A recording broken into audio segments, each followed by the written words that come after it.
Hey, good morning, everybody. This is tips from a pro. I'm gonna zoom this in. Hopefully, you can see it. This is one of the reading materials and one of the books that I use in getting a good understanding about what it is that you're trying to work or trying to influence. Right now, we're looking at the rear, the middle, and a little bit, you can see just over the top of the front delts. And you can see, by the way, that this guy is holding a bar, which ones should be getting activated with the triceps. But this is not actually factual, and I'll give a demonstration and go into a little bit more detail in a second. But this is a shoulder press position that he has the bar placed in the palm of his hands, and he's pressing it from the front part of the shoulders. Let me go ahead. All right, everybody. I'm IFBB Pro L.G.Fitness-Messiah is my web page. You can check it out. So let's talk about developing shoulders. So as you can see, I got my shirt on, and shoulders and aesthetics, bodybuilding, women, men. We're just going to talk about the delts today. We won't actually talk about the traps. Gives the illusion of the aesthetics of having great symmetry, nice V taper, full round muscle bellies, big caps. Definitely aids in the aesthetics part, especially in the category that I do, classic physique. So let's talk about the heads of the shoulder. We have right here the front delt. As I come up to the side, you can see the side delt and the way that it attached. And as I flex back, palms down or palms up, you can see the muscle underneath, which is the rear delts. So we're going to talk about affecting all three of those heads, and what I think and what science says is the best exercise for each individual one. People used to do a lot of the press behind the neck, which is cool. You lose a little bit of strength as far as like development, but people are usually a little bit stronger, especially if you can move and you have good biomechanics. The problem with that, you get impingements, you have shoulder issues and shoulder injuries, and so that can be really dangerous as far as making your ball and socket shoulder joint really vulnerable or susceptible to injury over a period of time. My favorite is dumbbell Arnold press, and I'm going to demonstrate it. And as I'm demonstrating it, I will explain why this is my favorite. So starting from here, where my elbows underneath, straight down, palms right here, is a catch position. I don't let them slip back because then I go into the ligaments. Slight bend in my knee as my palms are supinated, so they're facing me, turned up if they're laying down, pronated down, so they're supinated.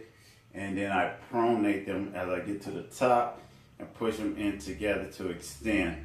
I see a lot of people do shoulder press from right here. You really don't get into that front delt, and you really don't get your side delts in shoulder press. There's been a lot of research papers that follow the research. A lot of activity don't occur with the front, with the side delts in the pressing position. Is predominantly a front delt, a little bit of side delt, especially when done with dumbbells, just for the stabilizing factor of balancing. Dumbbells seem to give the best indication and firing of the delts. So let's talk about side delts. Side delts, the lateral rays have been shown by science and even by my application for over 20-some years to develop good side delt. See, a lot of people bend their elbows, excuse me, and you don't really get the full leverage of the weight. I like to think of myself chin up, chest up, jumping, reaching out to touch the side. Sometimes I give a little bit of bounce just to get that kinetic energy to get it started to flow out there. And I like to control it on a down because the negatives are good. Thumbs up, pinky up.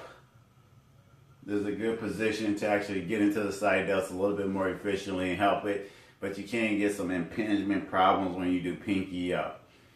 with the rear delts, I'm going to demonstrate. So if I was laying flat, if I was bent over, palms up, coming straight back with the fly. Like I said, I don't like to bend too much because you incorporate more muscles and you don't leverage. The further you get away from your body with the weight, the more precise the leverage is into your shoulders or into whatever it is that you're leveraging into. You guys usually get cross cables. Sometimes I lay on a bench and get side delts so that I stay more into a leverage, so that the muscles stay contracted through a fuller range of motion, lean into it, hold onto the bar, do cables like this. That way I keep consistent pressure, or I keep consistent resistance on my delts, as opposed to if I go like this, once I start dropping it, the actual, once my hand gets to parallel, it's just holding it, which I'm really strong right there. So the actual muscle activity or firing is reduced as it comes down from parallel down, or as it go up past parallel a little bit.